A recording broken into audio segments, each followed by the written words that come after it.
What's up everyone, OJ here. Welcome back to another video. Today we've got a big update on Final Fantasy VII Remake, one of my most anticipated titles for 2020. So let's go ahead and get right into it. So Square Enix has released some brand spanking new information, screenshots, and more on Final Fantasy VII Remake for the PlayStation 4. This is highlighting Sephiroth, the members of the Shinra Electric Power Company, Aerith's abilities in battle, and the Shiva summon, train graveyard, the Shinra building. Additionally, Square Enix revealed 2 new visuals featuring Tifa and Sephiroth and shared 11 developer comments. There's a lot of stuff to go over, so I'll do my best to get through this in a timely fashion. So let's talk about some characters here. Sephiroth is famed as the finest member of Shinra's elite soldier unit. His gallant efforts in the war with the Wutai made him a hero, and he's inspired many brave youths to join Soldier. Sephiroth is believed to have died during a top secret mission, but there may be far more to the story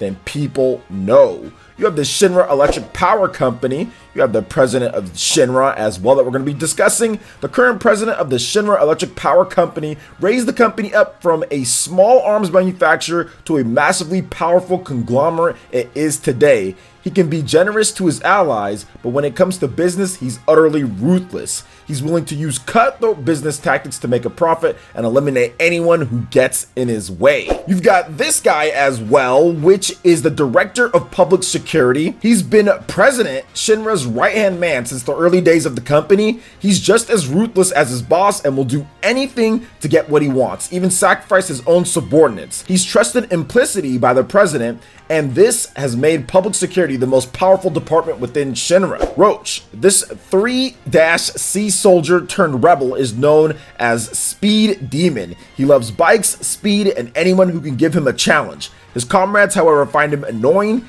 He constantly squeals his rear tires and makes them choke on fumes of burnt rubber. Now we also have a battle introduction to Aerith. Now these next screenshots demonstrate how Aerith fights. A press of the square button will make her launch a ranged magic attack. By pressing square in repeatedly or holding the button, successive attacks can be unleashed. In addition, the number of targets hit will increase and attacks will cover a wider area. You also have unique abilities. By pressing the triangle button, Aerith will unleash her unique ability, Tempest. You can also charge the attack by holding the triangle button. At maximum charge, it will explode repeatedly after it hits an enemy. Some pretty cool stuff there. Soul Drain lets Aerith absorb MP from a foe. As she specializes in magic attacks, using this skill will be necessary in tough fights. Lustrous Shield allows Aerith to summon a magical barrier, which will keep enemies at bay and block projectiles. What's more, any attacks who come into contact with the shield will take damage.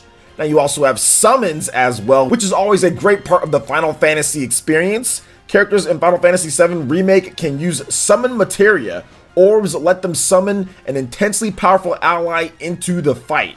You have Shiva, who's always been popular with fans out there. The Queen of Ice Shiva is one such summon. The frosty figure gives an icy glare to enemies and a loving smile to allies. She skates around the battlefield and manipulates the air to freeze enemies in the blink of an eye. Once summoned, Shiva will fight automatically, but you can also issue commands to make her use specific abilities. Heavenly Strike creates a giant glacier and smashes it down onto an opponent. Summons are governed by a special gauge. When it's empty, they'll disappear, but just before they leave, they'll deliver an especially powerful move. In Shiva's case, it is Diamond Dust, a move fans of the original Final Fantasy VII may remember. Shiva encases enemies in ice, then shatters them to spectacular fashion.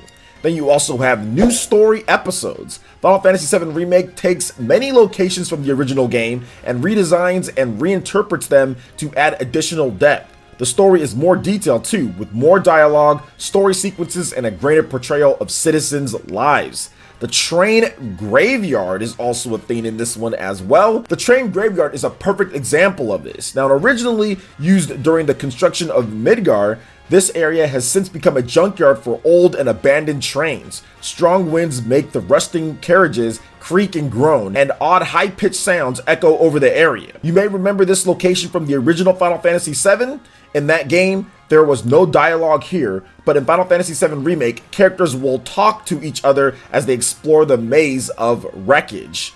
The new game also adds a new story into this area with multiple event scenes, as you guys can see right here too. The world of Final Fantasy VII Remake. You have the Shinra building. Here's a look at another area of the game. The headquarters of the Shinra Electric Power Company is a 70-story skyscraper in the center of Midgar. Up on the upper levels, you'll find the offices of President Shinra and the directors, and a memorial floor where you can learn all about the history of Shinra. Alternatively, head to the Visual Entertainment Hall where you can see the latest technology being demonstrated.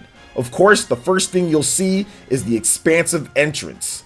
Inside the building, you can take a look at some of Shinra's cars on display, or to unwind, why not head up the relaxation floor. Now remember guys, Final Fantasy VII Remake is due out for the PlayStation 4 on March 3rd, 2020. That pretty much wraps up all of the updates here, and all of this looks good. Obviously, this looks absolutely amazing. I'm pretty sure this is PlayStation 4 Pro shots that you guys are seeing here, but I'm somewhat confident that's going to run okay on a base PlayStation. Either way, I think fans are going to be in for a really great experience. Either way, I think fans are going to be in for an amazing experience of Final Fantasy VII, kind of reborn in this completely different way.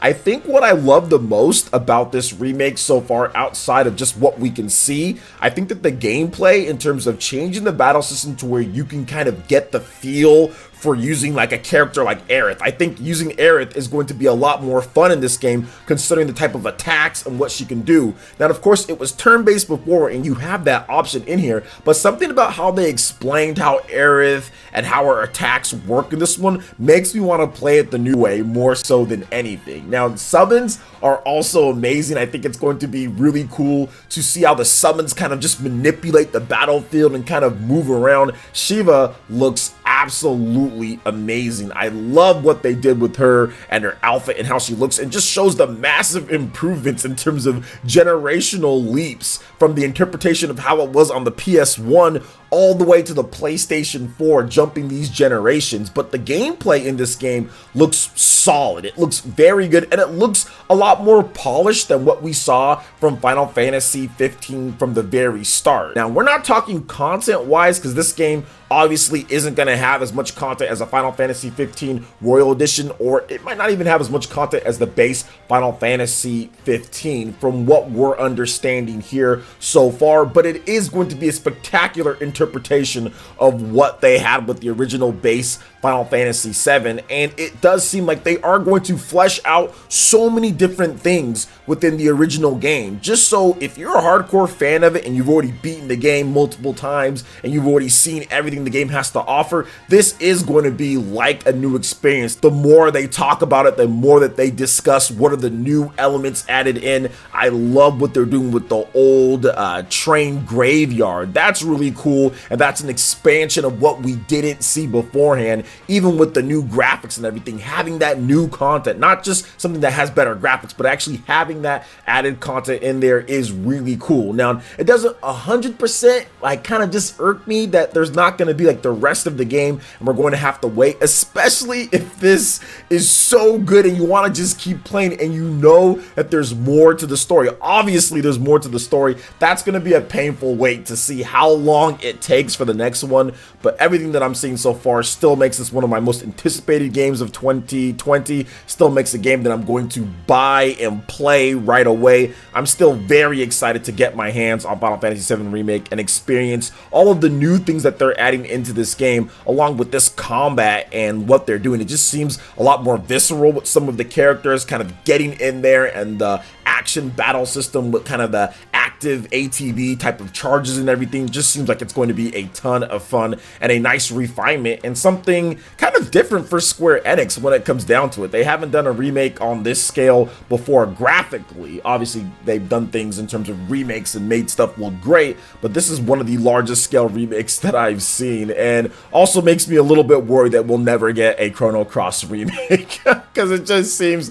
like these are just going to take too long and it'd have to be too spectacular. Or maybe they do something on the level of the Trials of Mana for Chrono Cross. I would guess they would do something like that, considering what they did with Secret of Mana and everything, but we'll have to wait and see on that. What do you guys think about all the new additions and details that they added here for Final Fantasy VII Remake? Let me know your thoughts in the comment section below. Alright guys, that wraps it up for this one here. Go and check out the links in the description below. We got Facebook and Twitter. Go ahead and give us a like and a follow on our social media. Hit that like button if you did like this video. Lets me know you guys want more content like this going forward in the future. And subscribe to PlayerEssence for latest RPG, Japanese, and Nintendo gaming news. Thank you so much for watching, and we'll catch you guys for the next one.